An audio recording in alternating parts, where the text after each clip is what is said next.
Je vous salue toutes et tous dans le nom de Jésus-Christ, notre Seigneur et notre Sauveur.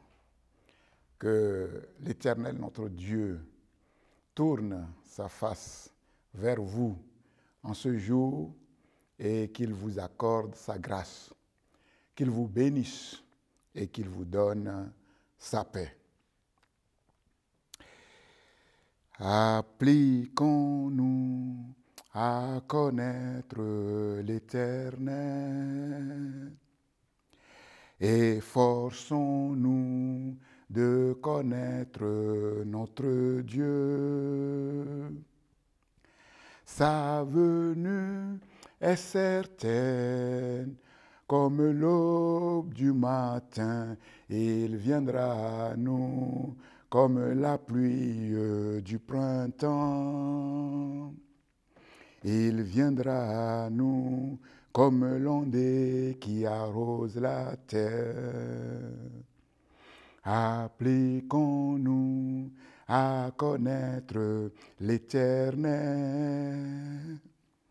Efforçons-nous de connaître notre Dieu.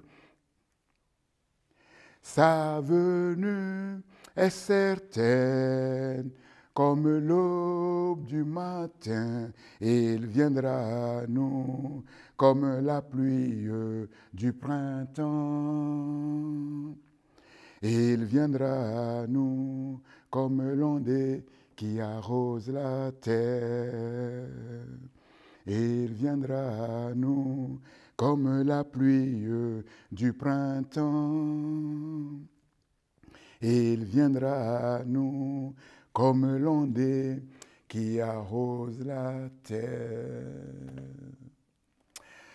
Seigneur notre Dieu, nous te prions afin que la grâce que tu nous as départie, la grâce que tu nous as communiquée en Jésus-Christ notre Seigneur et notre Sauveur, soit efficace dans notre vie pour créer cette dynamique qui nous conduit chaque jour à te chercher avec empressement, avec sérieux, avec ardeur. Parce que dans ta parole, tu nous dis, vous me chercherez et vous me trouverez si vous me cherchez de tout votre cœur. Je me laisserai trouver par vous. Oui, Seigneur, donne-nous de te chercher par l'Esprit de Dieu, au travers de ta parole, de manière à ce que tu viennes à nous comme la pluie du printemps qui donne à la semence davantage de fruits. Oui, comme l'ondée qui vient pour rafraîchir la terre, Seigneur, afin que nous puissions, au travers de la parole qui nous est donnée, porter beaucoup de fruits à la gloire de ton nom. Oui, être utile à notre Dieu, pour être utile à ce monde dans lequel tu nous as créés. Père, oui, que ta parole vienne sur ton peuple ce matin comme l'ondée qui arrose la terre, qui lui permette de porter davantage de fruits, que tous les ennemis de cette parole, qu'ils opèrent de près comme de loin, soient neutralisés par la puissance du Saint-Esprit. Merci pour la présence de ton Esprit qui nous rend capables de communiquer cette parole. Merci pour l'Esprit de Dieu qui donne à tous ceux qui sont au bénéfice de cette parole, oui, de l'écouter avec attention, de la recevoir comme elle est vraiment la parole vivante et permanente de Dieu. Notre Dieu et notre Père céleste, nous te remercions infiniment pour ta parole. Amen. Être prêt pour le retour de Jésus-Christ. Comment être prêt? Tel est le thème, le grand thème que nous abordons et que nous aborderons encore pendant les semaines à venir. comment être prêt. Nous avons vu qu'il y a plusieurs aspects dans la parole de Dieu qui nous enseignent comment être prêt. Et le premier aspect que nous avons vu se trouve dans la parabole des talents. Dans la parabole des talents. Et ce matin, je vais faire un retour sur un principe que nous avons vu dans cette parabole des talents, mais qui est un principe fondamental de la Bible. Et il m'a paru nécessaire de revenir sur ce principe fondamental. Mais avant cela, plusieurs, je le sais, se posent la question de savoir, mais quel est le talent que Dieu m'a donné? Quels sont les talents que Dieu m'a donnés? Et aujourd'hui, force est de constater que des séminaires sont faits dans ce but-là, comment amener les enfants de Dieu à connaître le ou les talents que Dieu leur a donnés. Mais je crois que ce n'est pas la bonne démarche. Je vous avoue que je ne connais pas les talents que Dieu m'a donnés. Je ne connais pas les talents que Dieu m'a donnés. Est-ce que je suis pasteur? Est-ce que je suis docteur? Est-ce que je suis prophète? Je ne sais pas. Je ne sais pas. Ce que je sais, ce dont je suis conscient, c'est qu'il faut que j'utilise toutes les capacités qui sont les miennes pour accomplir avec zèle et empressement l'œuvre qui m'est confiée. Je ne me suis jamais tracassé de savoir quels sont les talents que Dieu m'a donnés, mais je me suis appliqué à ce que ma vie soit alignée sur la parole de Dieu. Je me suis appliqué à ce que ma vie, comme je le comprends dans la parole de Dieu, soit consacrée à Dieu. Et je n'ai pas eu du mal à comprendre l'appel que Dieu a sur ma vie. Si je me souviens bien, j'ai été baptisé, le Seigneur s'est révélé à moi en 1991 et un an après, le Seigneur m'a montré la voie de mon ministère. Un an après, je suis allé à l'école biblique et 2 ans après, je suis rentré dans le ministère à plein temps. Et je crois que l'important, ce n'est pas de chercher absolument à savoir quels sont les talents que Dieu vous a donnés, mais de vous appliquer à satisfaire les exigences de la parole de Dieu, les exigences de consécration. Et si votre cœur est tout entier à l'Éternel, si votre consécration est approuvée de Dieu, il ne vous sera pas difficile de comprendre la volonté de Dieu pour votre vie. Mais si vous cherchez à tout prix à connaître la volonté de Dieu pour votre vie, à connaître les talents que Dieu a préparés pour vous, mais que votre vie n'est pas approuvée de Dieu, ça ne vous sert absolument à rien. Au contraire, ça risque de se retourner contre vous. Surtout que le talent, ce n'est pas seulement les aptitudes, les capacités, les dons que Dieu accorde, mais c'est également le temps que Dieu nous donne sur cette terre, c'est-à-dire toute notre vie sur cette terre, toutes les ressources que le Seigneur nous donne, tous les privilèges que le Seigneur nous donne et toutes les occasions que le Seigneur nous donne. Donc vous comprenez qu'il est impossible en un instant T de pouvoir être au clair de manière précise sur les talents que Dieu nous donne. Donc, comme je l'ai dit, je vais revenir sur un principe fondamental que nous avons vu le dimanche dernier dans la prédication dernière, dans la parabole des talents. Pour cela, je vais rafraîchir un peu votre mémoire en lisant juste quelques versets de cette parabole, Matthieu chapitre 25 et à partir du verset 24. Celui qui n'avait reçu qu'un talent s'approcha ensuite et il dit, « Seigneur, je savais que tu es un homme dur, qui moissonne où tu n'as pas semé, qui amasse où tu n'as pas vanné.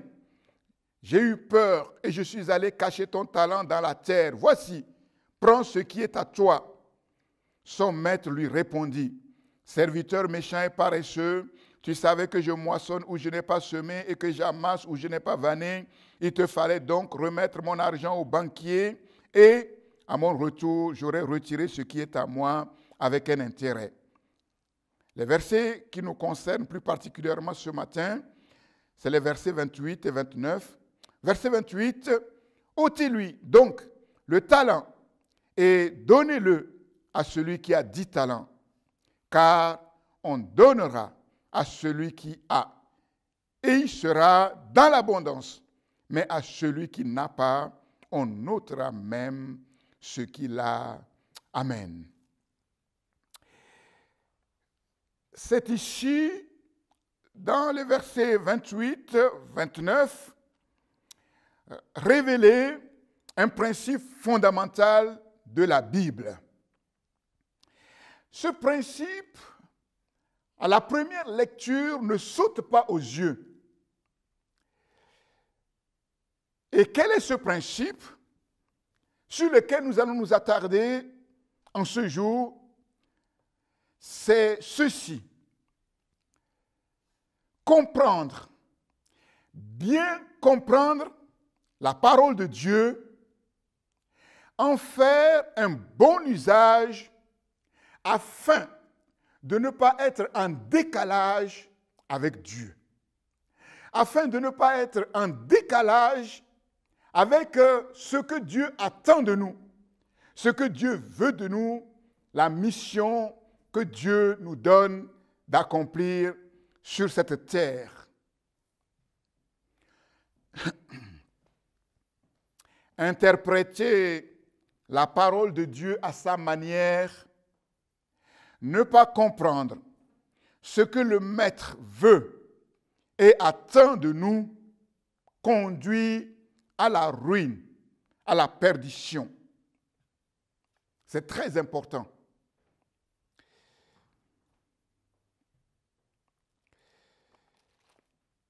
Pierre, dans sa deuxième épître,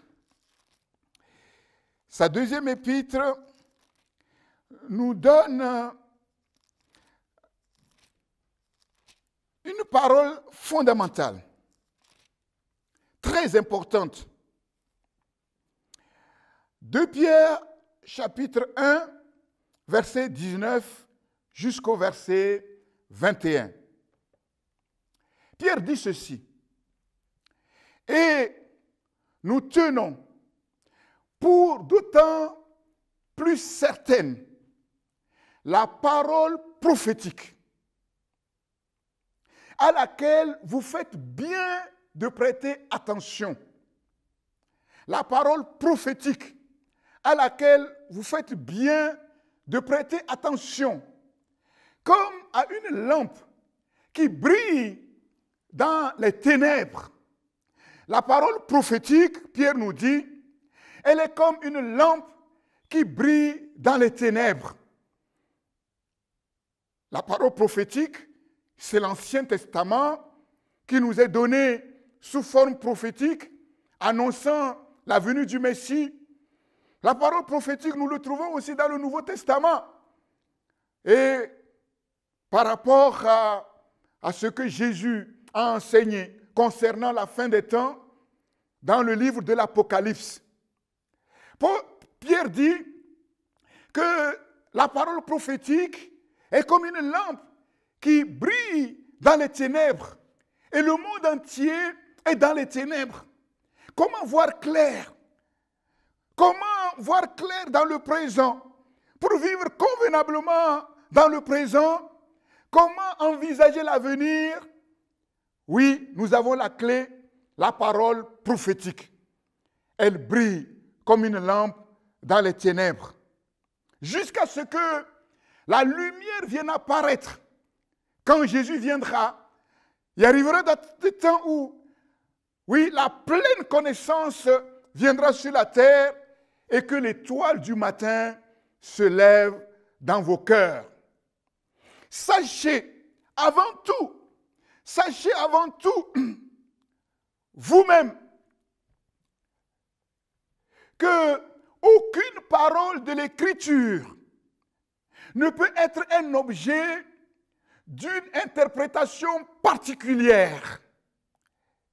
Aucune parole de l'Écriture ne peut être interprétée de manière individuelle, particulière, personnelle, en dehors de la révélation. Car ce n'est pas par une volonté d'homme qu'une prophétie a été donnée, mais c'est poussé par le Saint-Esprit que des hommes ont parlé de la part de Dieu. Les Écritures sont inspirées de Dieu. Les Écritures, la Bible a été communiquée aux hommes par le moyen des humains, mais c'est le Saint-Esprit qui leur a apporté l'inspiration nécessaire. De telle manière que Pierre nous met en garde contre une interprétation personnelle particulière de cette parole. Il n'y a pas de place à l'arbitraire dans l'interprétation de la Bible. Il n'y a pas de place à la superficialité dans l'interprétation de la Bible. Interpréter la parole de Dieu à sa manière. Ne pas comprendre la parole de Dieu comme Dieu veut que nous puissions le comprendre, conduit à la ruine et à la perdition. Et c'est ce que nous allons voir.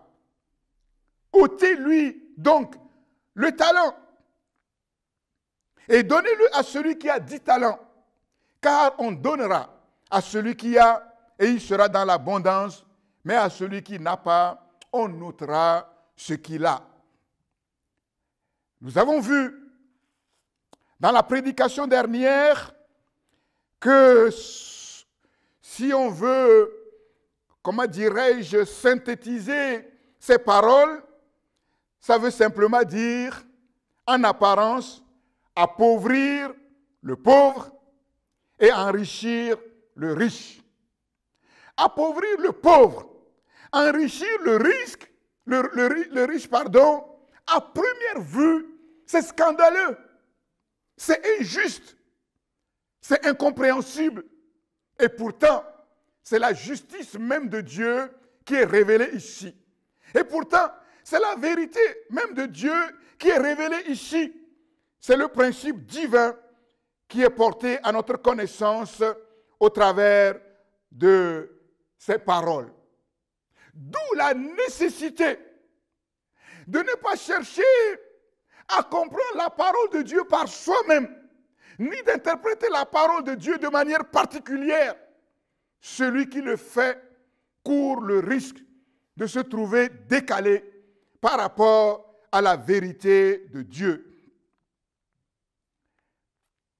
Ce principe nous enseigne que les mystères du royaume de Dieu ne peuvent être saisis que par ceux qui ont la capacité de les comprendre, de les recevoir, de les assimiler et d'en faire un bon usage. Donc on comprend, et quand nous observons les choses dans le monde, on voit que bien souvent, ceux qui ont, c'est ceux qui ont davantage. Et ceux qui n'ont pas, c'est ceux qui ont de moins en moins. Paul nous dit, dans 1 Corinthiens 2,6, en parlant de la sagesse, et nous connaissons l'importance précieuse, capitale de la sagesse dans la vie. Paul dit ceci, c'est une sagesse que nous prêchons parmi les parfaits, c'est-à-dire parmi les gens accomplis. NBS, Nouvelle Bible Seconde. Et la parole vivante dit, certes, nous aussi, nous savons nous entretenir de pensées profondes. Nous possédons une sagesse et nous en parlons aux chrétiens spirituellement mûrs. Qu'est-ce que nous comprenons ici? Paul dit que la sagesse de Dieu, en fait, elle est prêchée parmi les parfaits, aux gens accomplis, aux chrétiens mûrs, aux chrétiens spirituellement mûrs. C'est eux qui sont capables de comprendre et de recevoir la sagesse de Dieu. Ça veut dire quoi? Ça veut dire que pour aller plus loin dans la sagesse, il faut déjà avoir reçu une certaine sagesse. Et c'est cette première étape de la sagesse. C'est cette sagesse que nous avons déjà reçue, qui est en nous, qui nous qualifie et nous rend capables d'aller plus loin dans la sagesse. Proverbe 14, 6. Le moqueur, c'est-à-dire l'insolent, cherche la sagesse et ne la trouve pas.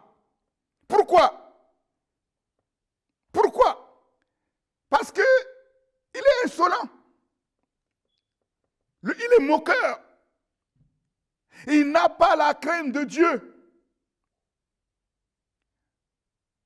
Le commencement de la sagesse, c'est la crainte de Dieu. Le moqueur, il n'a pas la crainte de Dieu. Il n'a pas un respect profond pour Dieu, pour les choses de Dieu. Et à cause de cela, il cherche la sagesse, mais il ne peut pas la trouver. Parce qu'il n'y a en lui aucune intelligence, aucune sagesse qui lui permette de comprendre la sagesse qu'il est en train de chercher.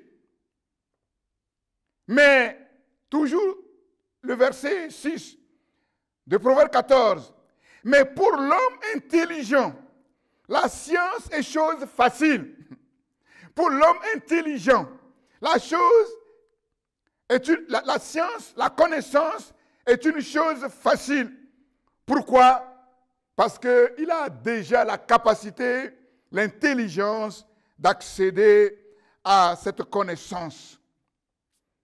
C'est pour cela que dans Proverbe 4, 18, il est écrit ceci. Le sentier des justes est comme une lumière resplendissante, une lumière qui éclaire, dont l'éclat va croissant jusqu'au milieu du jour. Le sentier du juste, c'est comme une lumière resplendissante qui éclaire progressivement, de mieux en mieux, de plus en plus, jusqu'à ce que la pleine lumière soit maintenant manifestée au milieu du jour, quand le soleil est à son zénith. Et cela nous enseigne que la révélation de Dieu, la connaissance de Dieu, la maturité spirituelle, c'est un processus croissant. Pour accéder à une révélation supérieure, il faut déjà avoir reçu la révélation d'en bas. Et quand nous recevons une révélation de Dieu, que nous la comprenons et que nous en faisons un bon usage, nous sommes qualifiés à monter dans le deuxième étage de la révélation de Dieu. Il en est ainsi de la connaissance de Dieu. Il en est ainsi de la maturité spirituelle. Ce que tu fais de la connaissance basique que Dieu t'a donnée, ce que tu fais de la révélation basique que Dieu t'a donnée, va déterminer jusqu'où Dieu va t'amener dans la connaissance de sa personne, dans la révélation des choses de Dieu. C'est important. C'est important. C'est celui qui a déjà et qui sait faire bon usage de ce qu'il a. c'est lui qui est qualifié pour recevoir davantage. Et ici, nous voyons clairement que c'est Jésus lui-même qui énonce ce principe divin fondamental. Pourtant, dans les évangiles, Jésus a toujours mis en honneur les pauvres. Sa proximité avec les pauvres lui a valu d'être disqualifié par les chefs religieux d'Israël. Ils vont dire, celui-ci ne peut pas être le Messie, il ne peut pas être le Christ, car il mange et boit avec les gens de rien. Il ne peut pas être l'envoyé de Dieu. D'ailleurs, Jésus n'a-t-il pas dit que le royaume des cieux était pour les pauvres en esprit, pour les pauvres tout court? N'a-t-il pas aussi déclaré qu'il est plus facile à un chameau d'entrer par le trou d'une aiguille qu'à un riche d'entrer dans le royaume des cieux? Tout au long de sa vie sur la terre, tout au long de son ministère terrestre, Jésus n'a cessé d'avoir compassion, de secourir les pauvres, de voler au secours de tous les indigents, tous ceux qui étaient dans le besoin. Yahweh, dans l'Ancien Testament, n'est-il pas le défenseur des pauvres? Cependant, Jésus énonce ici un principe qui semble dire le contraire. Enlever aux pauvres le peu qu'il a pour le donner à celui qui a davantage. Appauvrir le pauvre pour enrichir davantage le riche. Le riche devient plus riche et le pauvre devient plus pauvre. Comment le comprendre? Comment le comprendre? Comme je l'ai dit, nous comprenons qu'il est avant tout nécessaire de bien comprendre la parole de Dieu pour en faire un bon usage. Je vais lire quelques versets dans Marc, chapitre 4. Marc, chapitre 4, c'est un peu un parallèle de la parabole des talents. Marc, chapitre 4 et le verset 21. Jésus leur dit encore, apporte-t-on la lampe pour la mettre sous le boisseau ou sous le lit? N'est-ce pas pour la mettre sur le chandelier? Car il n'est rien de caché qui ne doive être découvert, rien de secret qui ne doive être mis au jour. Si quelqu'un a des oreilles pour entendre, qu'il entende. Il leur dit encore, prenez garde à ce que vous entendez. Dans Luc, en fait, c'est prenez garde à la manière dont vous écoutez. On vous mesurera avec la mesure dont vous vous serez servi, et on y ajoutera pour vous, car on donnera à celui qui a, mais à celui qui n'a pas, on ôtera même ce qu'il a. Est-ce qu'on allume une lampe pour la cacher sous le lit? Pour la cacher sous le boisseau? Cela nous parle, celui qui a la lampe allumée et qui la met sous le boisseau, c'est celui qui a la révélation de Dieu, qui ne la comprend pas et qui n'en fait aucun usage. C'est celui qui sait très bien ce que Dieu attend de lui, mais il fait comme si il ne le sait pas. Il a la lumière qui l'éclaire, qui lui permet de comprendre les choses, mais il vit comme si il était un ignorant. La lumière, il l'a mise sous le lit, sous le boisseau, un peu comme cet homme qui avait son talent et qui allait le cacher.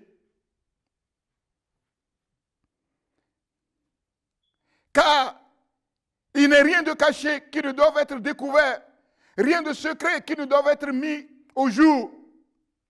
En fait, cette personne qui a la révélation, la connaissance de Dieu, qui connaît très bien la volonté du Seigneur, ce qu'il doit faire, et qui fait comme si, mais il ne connaît rien, qui fait comme si il n'a rien. Oui, les gens peuvent le regarder et on va s'apitoyer sur son sort. Comment se fait-il que dans l'église, il y a tel qui est béni, tel autre qui est béni, mais il y en a, en apparence, on a l'impression qu'ils font tout pour être bénis, mais ils ne sont pas bénis. Mais seulement ce que les gens ne voient pas, ce qui est caché aux yeux des gens, et ce que les gens ne voient pas, c'est que cette personne, ce chrétien, il a la lumière, mais il l'a caché. Mais ça, personne ne le sait, car personne ne sait ce que les uns et les autres vivent dans leur propre maison. Et de la même manière que celui qui avait le talent et qui l'a caché et qui vivrait de manière chiche, qui vivait chichement sur la terre, comme un pauvre. Oui, les gens vont s'apitoyer sur son sort, mais le jour est arrivé où la lumière est venue révéler les choses. Il leur dit encore, prenez garde à ce que vous entendez. Prenez garde à la manière dont vous écoutez. On vous mesurera avec la mesure dont vous vous serez servi et on y ajoutera pour vous. Prenez garde à la manière dont vous comprenez la parole de Dieu. Parce que la manière dont vous comprenez la parole de Dieu, c'est de cette manière que vous allez juger les choses. Si vous comprenez bien la parole de Dieu, vous allez bien juger les choses. Mais si vous comprenez mal la parole de Dieu, vous allez mal juger les choses. Et c'est ce que nous avons vu à propos de cet homme qui a jugé parce qu'il a eu une mauvaise compréhension de son maître, qui a jugé son maître de dur. Et la Bible nous dit ici qu'on nous jugera avec la manière dont nous-mêmes nous avons jugé et on ajoutera pour nous. Et nous avons vu clairement dans la parabole des talents que parce qu'il a mal jugé son maître aussi en retour l'a mal jugé. Et non seulement il a mal jugé, mais il a ajouté un jugement encore plus terrible sur sa vie. Pourquoi? Parce que le fait de mal juger, c'est déjà un mal. Mais quand quelqu'un juge mal, c'est que déjà il y a un mal en lui. C'est terrible. Et c'est ce que la Bible dit ici. On vous mesurera avec la mesure dont vous vous serez servi et on y ajoutera pour vous. Et nous avons vu que non seulement il a été jugé sévèrement, mais il a été rejeté. La nécessité de bien comprendre la parole de Dieu et d'en faire un bon usage. Et la parabole des talents nous enseigne qu'il y a pauvres et pauvres. Il y a pauvres et pauvres. Il y a des pauvres qui le sont devenus en raison de l'injustice qui gouverne le monde. Et nous le voyons clairement que sur la terre, malheureusement, il y a de l'injustice. Et les êtres humains ne reçoivent pas selon leur mérite, selon leur capacité. Nous voyons partout des quotas. C'est quelque chose qui n'est pas caché. Il y a des pauvres qui sont devenus pauvres à cause de l'injustice et de la méchanceté des hommes. Mais il y a aussi des pauvres qui sont devenus pauvres par leur propre faute. Et ici, le pauvre dont il est question l'est devenu par sa propre faute. Il est devenu pauvre à cause de son ingratitude. Il n'a pas reconnu la bonté de son maître. Il n'a pas reconnu l'amour de son maître à cause de sa méchanceté, à cause de sa paresse. À cause de sa paresse. Fort est de se rendre compte que sur la terre, beaucoup de gens ont des capacités intellectuelles, mais peu arrivent à développer ces capacités intellectuelles pour arriver à avoir un bon travail et subvenir à leurs besoins. Pourquoi? Parce que ou ils ont refusé d'aller à l'école, ou ils sont allés à l'école, mais ils ont été comme des élèves paresseux. Alors que les autres travaillent, eux, ils préfèrent traîner avec des copains, avec les bancs dehors, ou ils préfèrent traîner sur les réseaux sociaux, traîner sur Internet.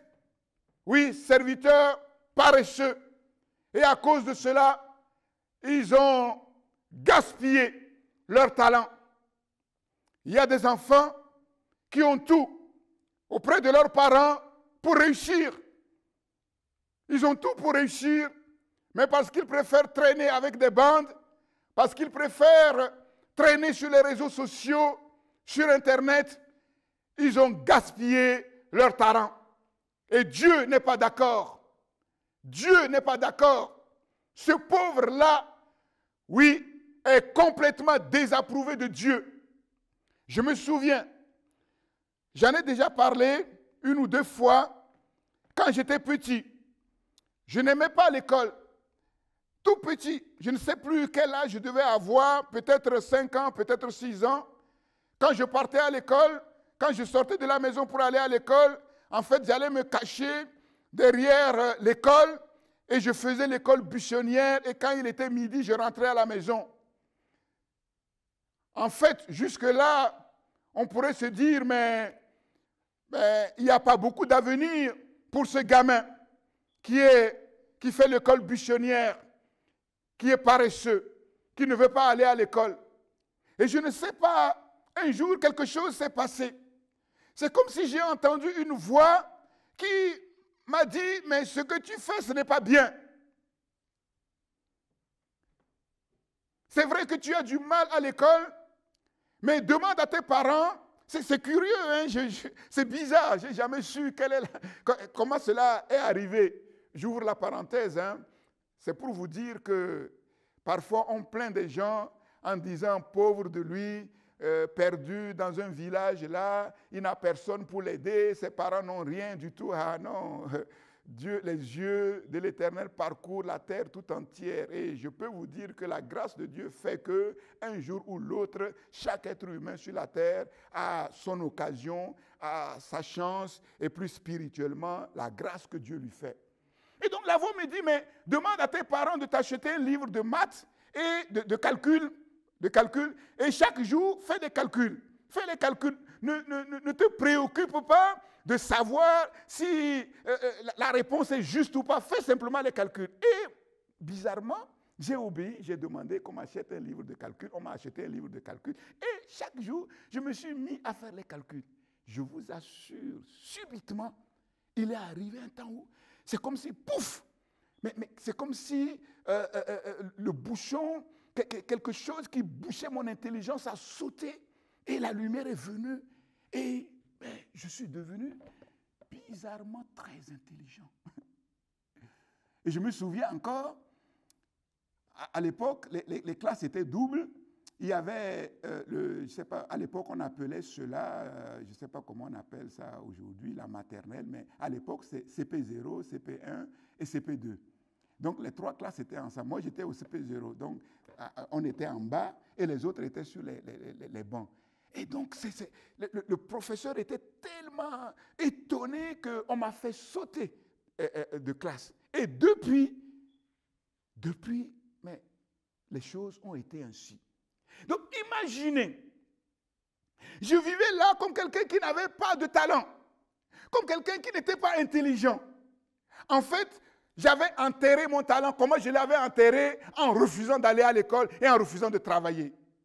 Imaginez, si Dieu ne m'avait pas fait cette grâce, je vous assure, aujourd'hui, je ne serais pas là en train de vous prêcher. Je ne serais pas en France en train de vous prêcher. Parce que quand je regarde dans le rétroviseur de ma vie, je vois mes camarades, mes copains de classe à l'époque, beaucoup sont aujourd'hui au Togo, certains sont morts d'autres sont là sans travail, sans rien faire. C'est ça. Le pauvre ici, il est devenu par sa propre faute. Il est devenu par sa propre faute. La Bible, parole de Dieu, est écrite, vous le savez, pour tous les hommes, de toutes les époques, de toutes les cultures, dans toutes les circonstances. Vous savez que c'est le livre le plus précieux sur la terre. C'est le best-seller, le livre le plus vendu. Il est accessible à tous. Il est accessible à tous. Et à cause de cela, il n'y a pas d'excuse pour les humains sur la terre.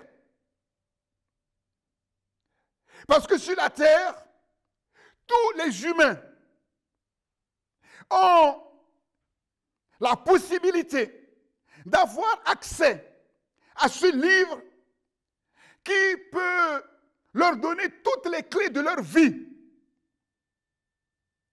Le but de la Bible, enseigner, instruire, éduquer, amener à la foi en Dieu, à la connaissance de Dieu, quelles que soient les époques, les temps, les cultures, les circonstances. La parole de Dieu est extraordinairement riche, infiniment plus élevée que tout, plus élevée que les pensées des hommes, que les raisonnements des hommes, que la compréhension intellectuelle des hommes, que les cultures, si sophistiquées soient-elles. C'est la clé de tous les mystères, le mystère de Dieu, le mystère de Jésus-Christ, du Saint-Esprit, le mystère de l'homme, de l'univers et de la vie.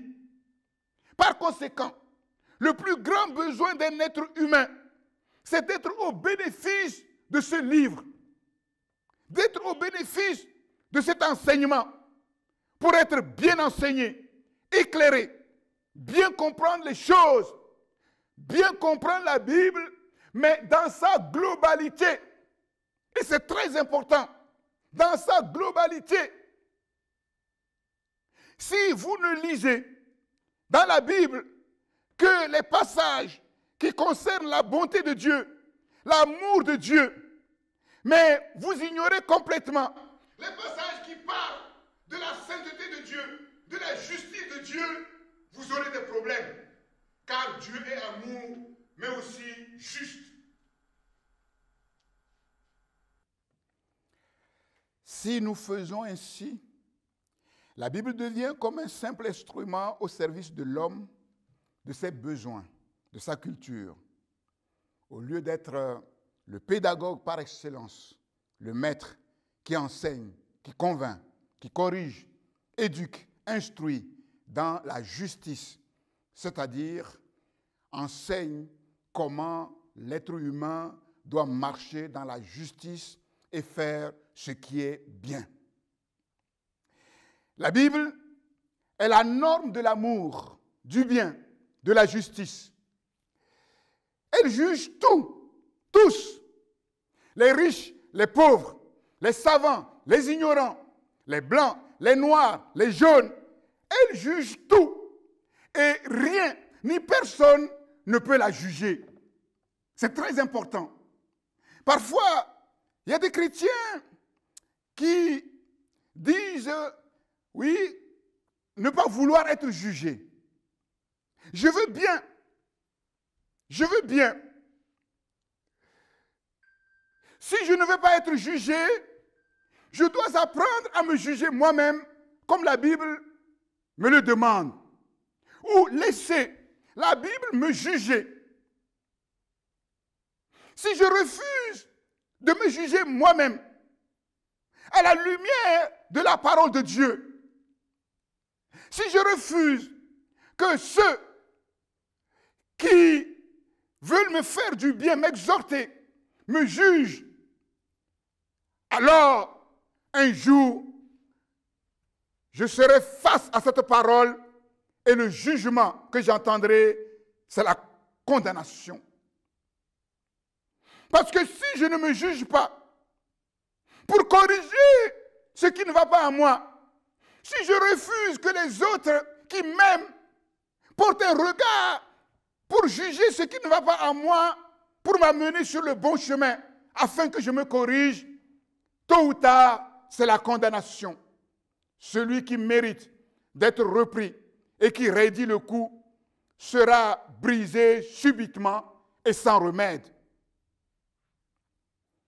Beaucoup ignorent ou rejettent tout ce qui les dérange dans la Bible, ce qui ne les arrange pas. C'est ce que font souvent les gens mal instruits, peu affermis. Pierre dit qu'ils tordent le sens des Écritures pour leur ruine personnelle. C'est ce que fait aussi le diable. Le diable connaît aussi les Écritures. Il interprète la Bible, utilise la parole de Dieu à sa manière et pour son propre compte. Et nous connaissons le but qu'il poursuit. Le diable sait utiliser la Bible pour voler, pour égorger, pour tuer, pour conduire à la faillite. Et c'est ce que nous voyons dans la tentation du Christ. Matthieu chapitre 4, qui nous parle de la tentation du Christ. Nous savons que Jésus a jeûné 40 jours et 40 nuits, et il va avoir faim. Et le diable va attendre l'instant fatidique où Jésus, fatigué, Jésus ayant faim pour venir le tenter. Si tu es fils de Dieu, ordonne que ces pierres deviennent des pains. Jésus pouvait transformer les pierres en pain, il n'y a pas de problème. Si tu es fils de Dieu, ordonne que ces pierres deviennent des pains. Et Jésus va répondre en lui disant, il est écrit, il est écrit. La Bible dit que, l'Ancien Testament dit que Dieu a dit, l'homme ne vivra pas de pain seulement, mais de toute parole qui sort de la bouche de Dieu. Comme Jésus a fait usage de la Bible, a fait usage de la parole de Dieu, le diable aussi va rebondir sur la parole de Dieu. Le diable le transporta dans la ville sainte, le plaça le haut du temple et lui dit, si tu es fils de Dieu, jette-toi en bas. Pourquoi? Parce qu'il est écrit. Le diable va prendre à son compte, il est écrit. Et nous allons voir qu'il va tordre le sens. Il va interpréter à sa manière. Il va orienter la parole de Dieu à son service. Si tu es fils de Dieu, jette-toi en bas, car il est écrit, il donnera des ordres à ses anges à ton sujet, et ils te porteront sur les mains, de peur que ton pied ne heurte contre une pierre. Ça, c'est écrit. Et le diable lui dit, mais si vraiment tu es fils de Dieu, mais puisque c'est écrit, tu vas parler des Écritures, moi je te parle d'après les Écritures. Et c'est là où l'enfant de Dieu, le disciple du Christ, doit bien connaître la parole de Dieu et savoir comment en faire usage. Et qu'est-ce que Jésus va lui répondre? Le diable dit, il est écrit. Jésus dit, il est aussi écrit, tu ne tenteras pas le Seigneur, ton Dieu. Tu ne chercheras pas à pousser Dieu à faire pour toi des choses qu'il n'a pas prévues dans son plan pour ta vie. Bien-aimé, c'est un enseignement très important. Et nous voyons que le diable va tirer cette parole d'où? De quel passage des Écritures? Nous le savons, c'est le psaume 91. Un psaume puissant qui parle de la toute protection de Dieu pour ses enfants.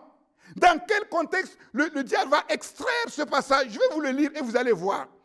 Psaume 91, verset 10. Il est dit, « Aucun malheur ne t'arrivera, aucun fléau n'approchera de ta tente, car il ordonnera à ses anges de te garder dans toutes tes voies. Ils te porteront sur les mains de peur que ton pied ne heurte contre une pierre. » Donc si vous regardez bien, le diable va omettre quelques mots. il ordonna à ses anges de te garder dans toutes tes voies. Il n'a pas fait question de toutes tes voies. Donc nous voyons qu'il a biaisé la parole. Dieu nous garde dans toutes nos voies. Et nos voies, c'est quoi? C'est les voies du Seigneur. C'est dans la mesure où nous sommes dans les voies du Seigneur, dans la volonté de Dieu, que nous bénéficions de la protection. Mais ce qu'il y a, c'est qu'avant cela, il est écrit, aucun malheur ne t'arrivera, aucun fléau n'approchera de ta tente. Donc, on pourra dire, Dieu a dit, aucun malheur ne t'arrivera, aucun fléau ne s'approchera de ta tente. Ça veut dire que j'ai une sécurité, quoi qu'il arrive, en toutes circonstances, quoi que je fasse. Non!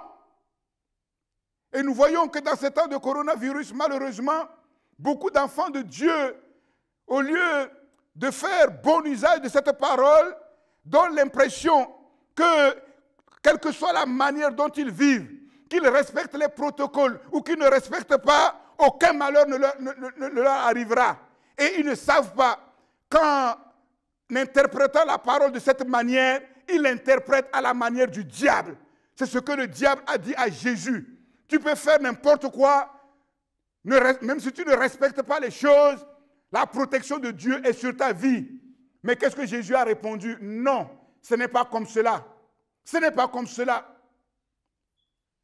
Et nous savons que c'est la même stratégie aujourd'hui que le diable utilise pour faire dévier les chrétiens de leur mission, de leur destinée, pour les amener à manquer le but de Dieu.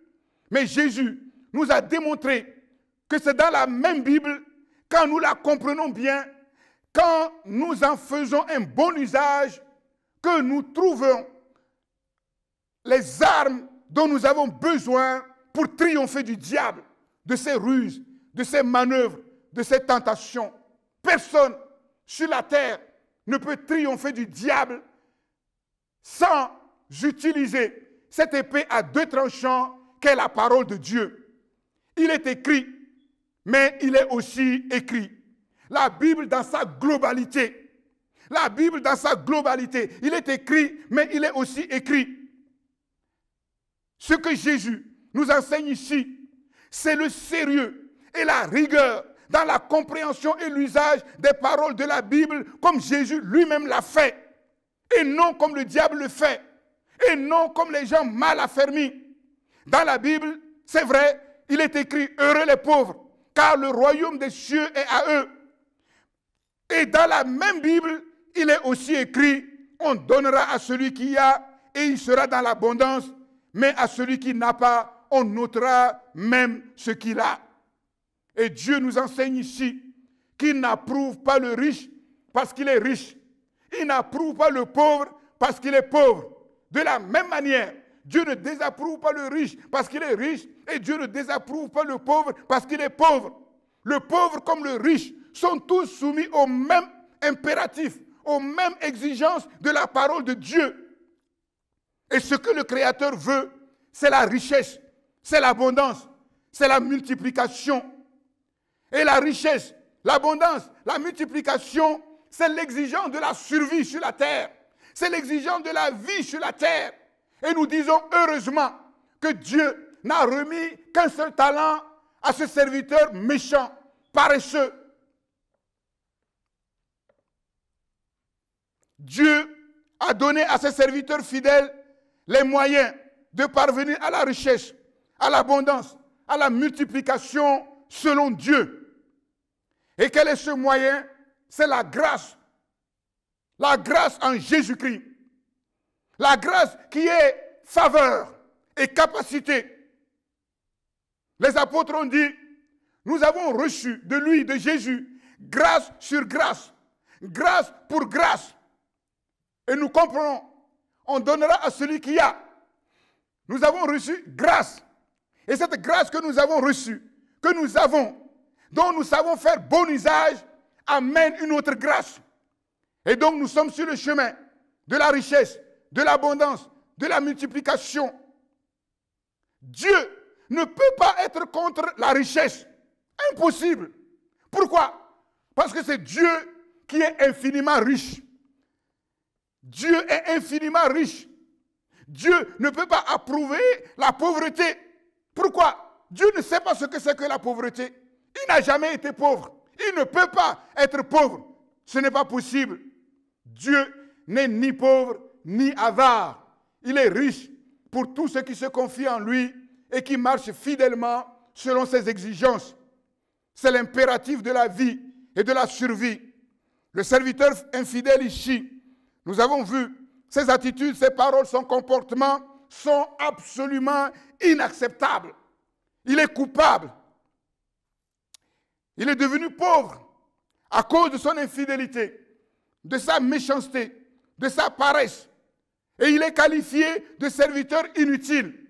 Qui s'embarrassera? Quel maître s'embarrassera d'embaucher un serviteur inutile? Pour le Créateur, c'est inacceptable. L'assistanat est une atteinte à la dignité du Créateur et à la dignité de l'homme qui est créé à l'image de Dieu. Il vaut mieux apprendre à pêcher à quelqu'un que de lui donner chaque jour du poisson. Parce qu'en lui donnant chaque jour de quoi manger, on ne lui apprend pas à travailler pour amener la valeur ajoutée. Ce qu'il a mangé, il a mangé. Ça ne produit rien. Et si chaque jour, on l'engraisse comme ça, on en fait un paresseux, un serviteur inutile. Et c'est une atteinte. C'est une atteinte à la dignité du Créateur et à la dignité de l'être humain. Avec le seul talent qu'il a reçu, il aurait pu parvenir à la richesse, à l'abondance. S'il avait bien fait fructifier le talent, il allait gagner un deuxième talent. Et il allait avoir combien de talents? 2 talents. Avec 2 talents, s'il les fait bien fructifier, s'il fait bien fructifier les 2 talents, il va gagner combien? Il va gagner 2 autres talents et il aura combien? 4 talents. Avec 4 talents, s'il les fait bien fructifier, il va gagner encore combien? Il va gagner le double, c'est-à-dire qu'il va avoir 8 talents.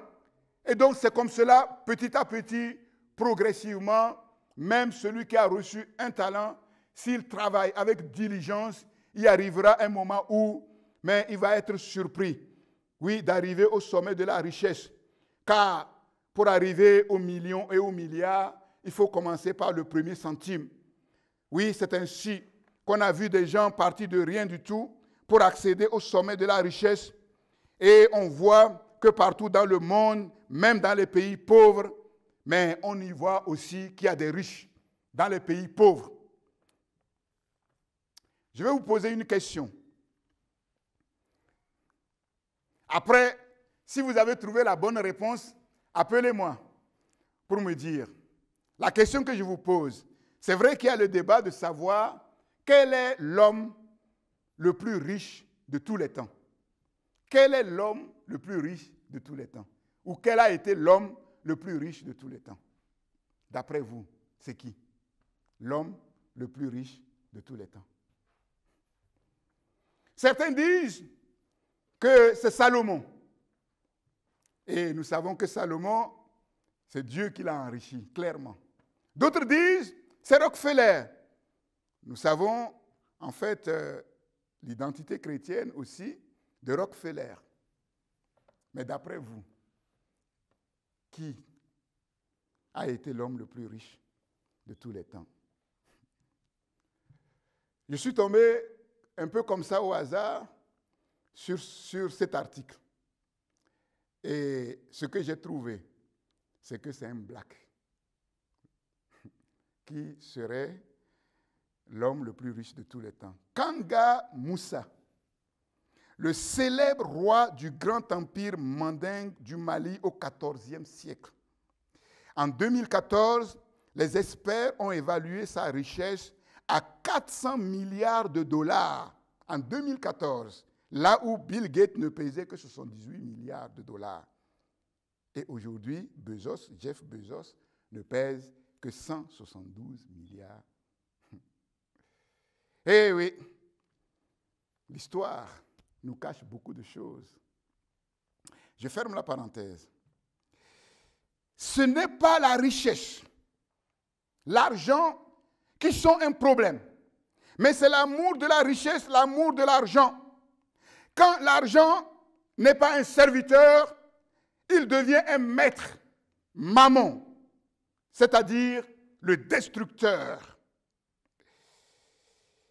Il y a riche et riche. Il y a riche et riche. Ce n'est pas le fait d'être riche qui est un problème, mais le fait d'être riche pour soi-même et non pour Dieu.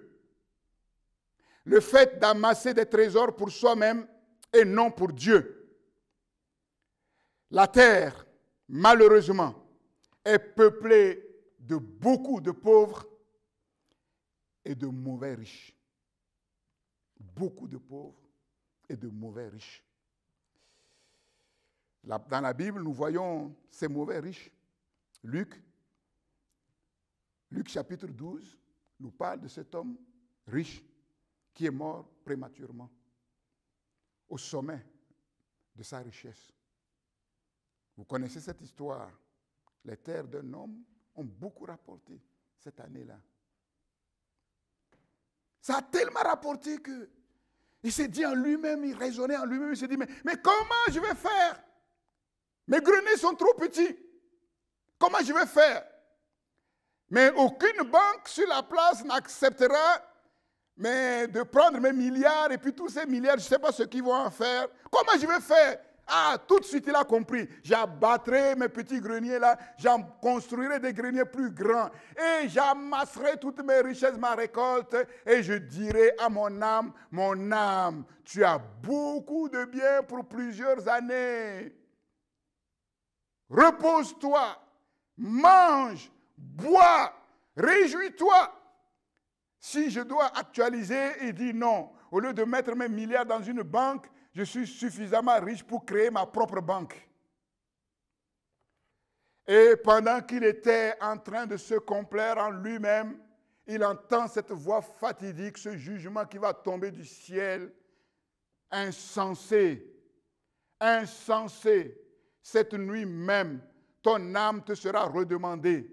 Et tout ce que tu as amassé, pour qui cela sera? Plaise à Dieu que ce soit pour les serviteurs fidèles, pour le salut des âmes sur la terre. Nous voyons un riche, enrichi par Dieu, qui ne va faire aucun bon usage de sa richesse. Mon propos, ce n'est pas de décortiquer ce passage. Lisez-le, vous allez voir. Quand vous le lisez, c'est moi, je. Aucune part pour son prochain. Aucune allusion à Dieu. Et pourtant, tout le monde sait que s'il y a un travail pour lequel l'incertitude est totale, c'est l'agriculture. Un agriculteur peut avoir le meilleur des terrains, vaste, semer les meilleures des semences. Mais si le ciel ne donne pas la pluie, il n'y a rien. Donc cet homme aurait dû lever les yeux vers le ciel en disant, oui, le ciel m'a fait grâce. Et en commençant à remercier le ciel, il va être poussé à chercher qui est vraiment au ciel, comment se fait-il que le ciel peut donner autant d'abondance, et sa quête lui aurait permis d'accéder à Dieu. Mais nous avons vu, il a fait comme si c'est lui qui a tout fait, comme si c'est lui qui a ouvert le ciel, comme si c'est lui qui a envoyé la pluie, comme si c'est lui qui a fait germer les plantes. Et nous voyons cette sentence terrible, terrible. Et Jésus va dire, il en sera ainsi pour ceux qui amassent des trésors pour eux-mêmes, qui vivent égoïstement et qui ne sont pas riches pour Dieu. Et Luc 16 nous parle d'un autre mauvais riche. Et ce riche-là, il y avait un homme qui était couché à sa porte. On ne lui demande pas de descendre dans les rues pour voir les pauvres. Le pauvre était couché à sa porte, couvert du sel, malade. Et il cherchait à se nourrir même de la nourriture qui tombait, mais personne ne lui en donnait. Pourquoi? Ça lui coûtait Ça lui coûtait quoi? Lui est millionnaire, peut-être même milliardaire. Ça lui coûtait quoi de donner 1000 euros, d'envoyer chercher le SAMU Mais il a fait comme si ce qui devait arriver arriva. Il meurt et il se retrouve en enfer. Et en enfer, il se rend compte qu'il a tout faux. Il se lève pour se racheter. On dit c'est trop tard. C'est trop tard. C'est ici. C'est sur la terre qu'il fallait semer. C'est sur la terre qu'il fallait rechercher. Que signifie cette expression être riche pour Dieu? C'est très important. L'expression être riche pour Dieu nous enseigne que la volonté de Dieu, c'est que tous les humains soient riches pour Dieu. C'est très important. Et c'est ce que la parabole des talents nous enseigne. En distribuant les talents aux uns et aux autres, Dieu s'attendait à ce que les uns et les autres puissent se faire fructifier, arriver à l'abondance, c'est-à-dire être riches pour Dieu. Comment? En comprenant que Dieu est amour. Comprendre l'amour de Dieu. Comprendre la bonté de Dieu. Comprendre la grâce de Dieu. Chercher à connaître ce Dieu. Chercher à connaître ce Dieu pour vivre selon le premier et le plus grand commandement. Tu aimeras Dieu de tout ton cœur, de toute ton âme, de toute ta pensée, de toute ta force, et tu aimeras ton prochain comme toi-même. Et ici, nous est révélé le principe de l'intendance qui plaît à Dieu. Oui, et l'amour de Dieu nous apprend à faire le bien pour être utile pour Dieu. C'est ça, être riche pour Dieu, pour être utile pour le prochain et pour être utile pour nous-mêmes. Et les biens matériels, les richesses financières que Dieu nous donne, nous les transformons en richesses spirituelles. Et c'est notre garantie pour le ciel. Et c'est ce que Paul nous dit dans 2 Corinthiens 9, 6 à 15. Et quand nous lisons 2 Corinthiens 9, 6 à 15, ce que nous voyons, c'est que ce que Dieu veut pour ses enfants, pour nous, c'est de nous combler, nous amener dans l'abondance, nous faire des largesses, multiplier ce qu'il nous a donné, faire en sorte que nous soyons riches à tous égards, de telle manière que nous ayons de quoi répondre à tous nos besoins. Et quand nous répondons à tous nos besoins, il nous reste encore pour pouvoir répondre aux besoins de Dieu et aux besoins de notre prochain. Et ces richesses deviennent des sources abondantes de nombreuses actions de grâce. Le bien que nous faisons, conduit par l'Esprit de Dieu, les personnes à qui nous faisons ces biens, avec le témoignage que c'est Dieu qui nous a bénis et que nous venons les bénir, ces personnes à qui nous faisons du bien, ils remercient le Père Céleste. C'est ça être riche pour Dieu. Et ils prient. C'est ça être riche pour Dieu. Bien-aimés, que faisons-nous de la grâce de Dieu? Quelle image notre vie donne-t-elle de la grâce de Dieu? Quand les gens nous voient, est-ce qu'ils voient vraiment que la grâce de Dieu est sur nos vies? Grâce sur grâce, grâce pour grâce. Quelle image l'Église donne-t-elle de la grâce de Dieu dans le monde? La grâce de Dieu dans ma vie, la grâce de Dieu dans ta vie, est-elle vaine? Comme cette grâce qui était dans la vie de l'homme qui a reçu un talent? Ou est-elle efficace? Comme dans la vie des autres qui ont reçu 2 et 5 talents?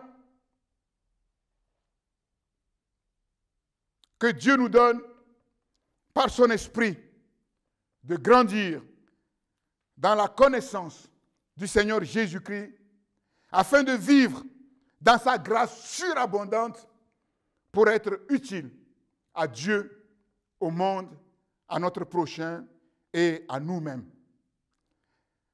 On donnera à celui qui a et il sera dans l'abondance. Nous avons reçu de lui grâce sur grâce, grâce pour grâce. Amen.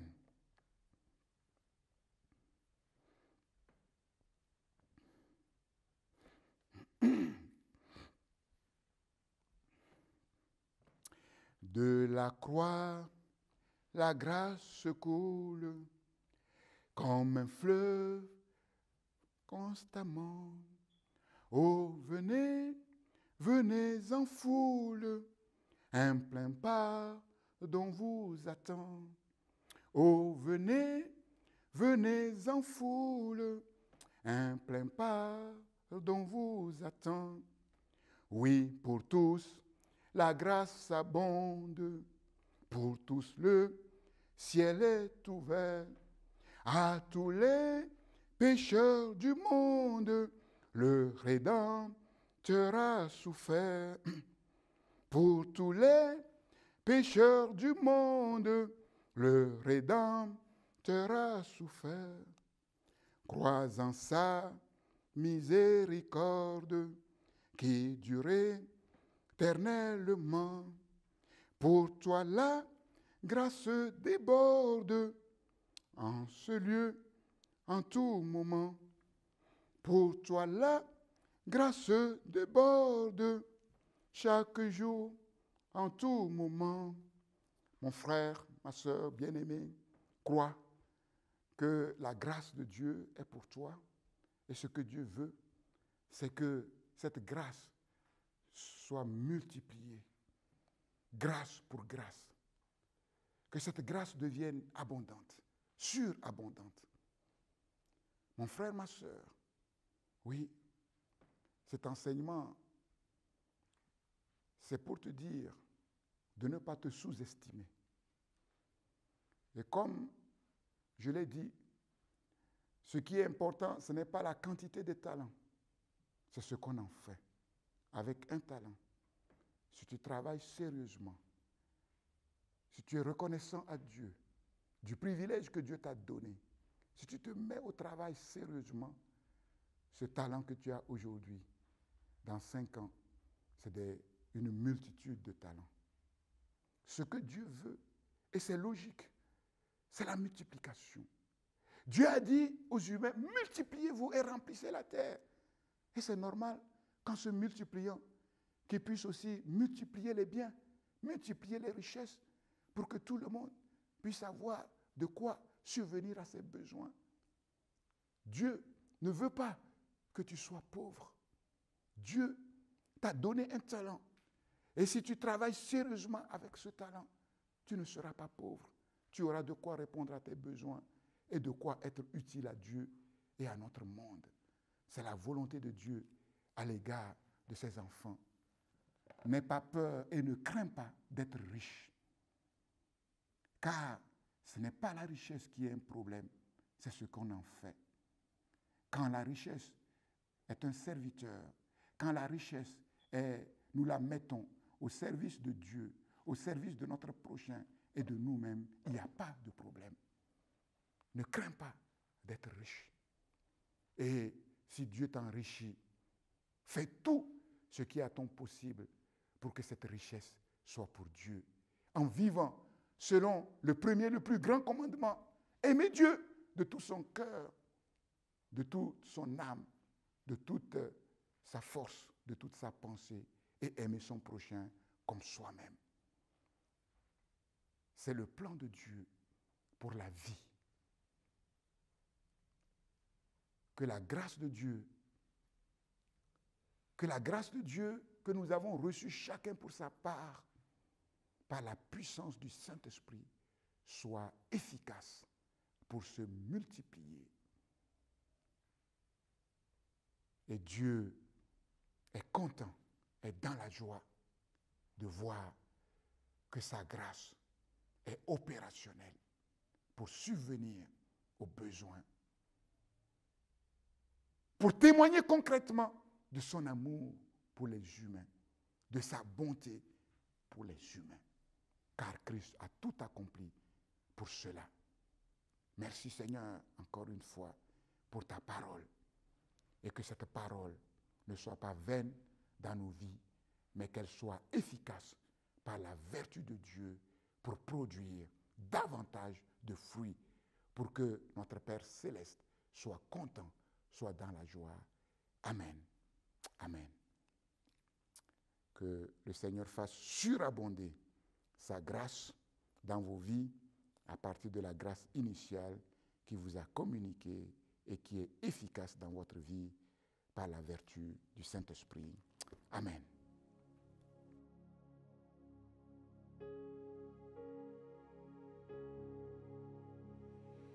Sujet de prière pour le jeûne et prière 7 jours sur 7 et pour le programme de proximité.